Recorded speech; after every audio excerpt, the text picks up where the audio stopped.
deal with airplane peanuts. Every summer, the Just for Laughs Comedy Festival in Montreal hosts a comedy award show where they honor the year's top comedians in categories like Breakout Comic of the Year, Comedy Person of the Year, and most importantly, the Comedian of the Year. This year's winner was none other than the machine himself, Bert Kreischer, which is a decision that seems to have caught a large amount of comedy fans by surprise. I'm in Montreal and Providence for JFL. Me too. Oh, nice. Yeah. Nice. I just agreed to do. That's awesome. Okay, and then Philly. What are you doing? The show? Yeah. Oh. What are you doing? Just cleaning hotels. I won Comedian of the Year. I'm just accepting an award. Whoa.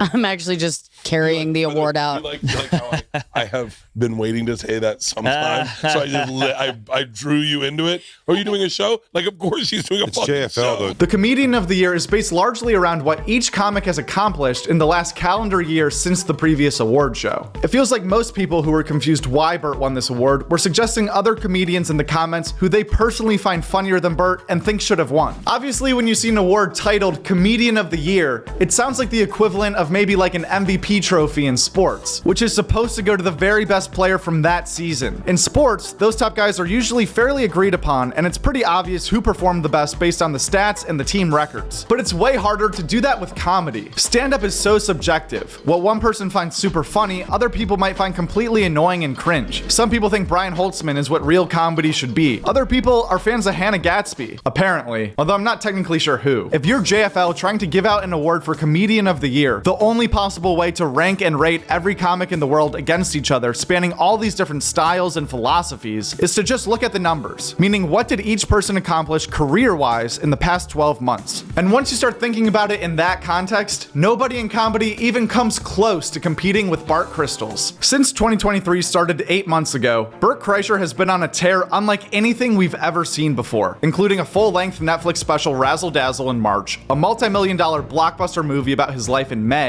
the fully loaded festival in June and July, where he invites dozens of the world's best comedians to perform in baseball stadiums all around the country. Not to mention the Tops Off World Tour, where he traveled the globe with 3 semi-trucks full of equipment to perform in every city's largest possible venue, selling 20,000 tickets a night in NBA arenas. The industry of it, the commerce of it is so far more than it was when I started. There was a list of what comics made last year. Want to guess what he made on the road? Well, I have no idea. $25 million. I'm sorry, how many? $25 million. Bert did. Yes.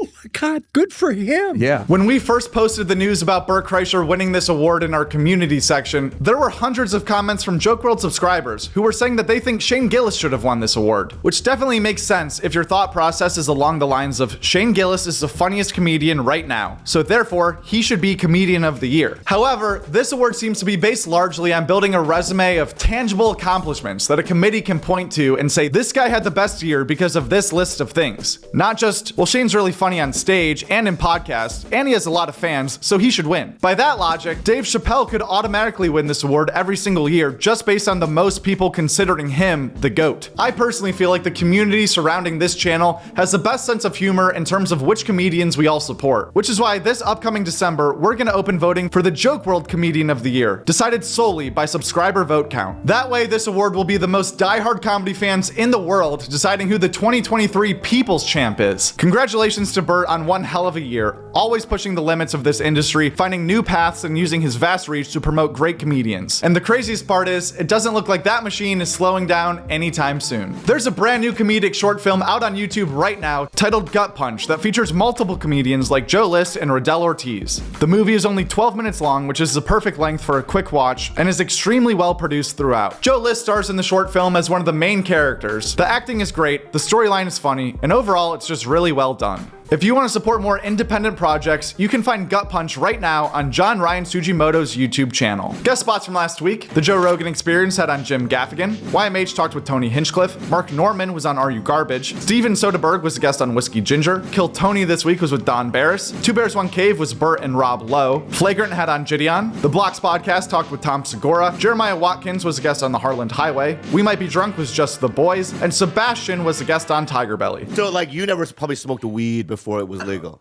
I smoke weed. I mean, I'm not. That was before it was illegal? Yeah, So you but- did break some laws. Whoa. Whoa, Gotcha. Gotcha. Gotcha. Dude. There's the gotcha moment, dude. You fucking criminal. You're like El Capone. What's his name? El Capone. Is his name Al Capone or Al Capone? Do you take notes all show? Yeah. Yeah. He does. That's why he wears it. That's why he takes notes of things that I could get in trouble for. So everything's fine. Al Capone. Okay, so it really is, and I don't know if you're going to use this or you were recording when we were talking about podcasting, Yeah. but this is an elite podcast that is generating revenue, right? You have sponsors, there's stuff going on here. My podcast that I have doesn't have this type of revenue stream, okay? And it's nice to see how a podcast that's making a nice chunk of change operates. And based on what I'm seeing here, this is easy. I know. I'm going to tell you, though. I got to say something, though. This past weekend with Theo Von talked with Hulk Hogan. Heather Hardy was the guest on Chrissy Chaos. Taste Buds battled childhood versus adulthood with Rick Glassman. Gareth Reynolds was on The Honeydew. Rob Eiler was on First Date. Jared Freed was the guest on Hey Babe. Whitney Cummings went on Take Your Shoes Off. Being Ian with Jordan had on Joe DeRosa and Joanne Angel. And we interviewed Mark Norman last week right here on the Joke World Comedy News. As far as new stand-up specials, they're either out right now or coming out soon. Jim Gaffigan just put out special number 10, which is insane. His new hour is titled Dark Pale and is available right now on Prime Video. Mark Norman's Soup to Nuts is currently trending on Netflix. If you haven't seen that yet, be sure to check it out. And if you enjoyed Mark's new special, definitely consider checking out the Mark Norman Try Not to Laugh compilation that we posted to this channel on Sunday. There's also a few specials that are in the works right now coming out soon that we can look forward to, including Nick Mullen, who's recording a special in Denver the weekend of August 18th that will be released on his personal YouTube channel. So be sure to go subscribe there. The best of all of them, the king, that guy Bigo, you remember him? The guy that took a shit on Nancy Pelosi's desk? Which, regardless of your politics, that man should be a hero to you for that alone. We have a Best of July video that's going to be uploaded to this channel on Thursday, including some of the funniest moments from all your favorite podcasts last month. Have you ever dealt with a chafed thigh before, Mark? Oh, I was a fat kid. Right, so and you remember. I skateboarded in the Louisiana heat. So this was a swampy Katrina Wuhan wet market down here. It was bad. Did you have any like remedies for it? How did you fix it? I found, I hooked up with a soccer player in college, and she What gave was me, his name? Messi.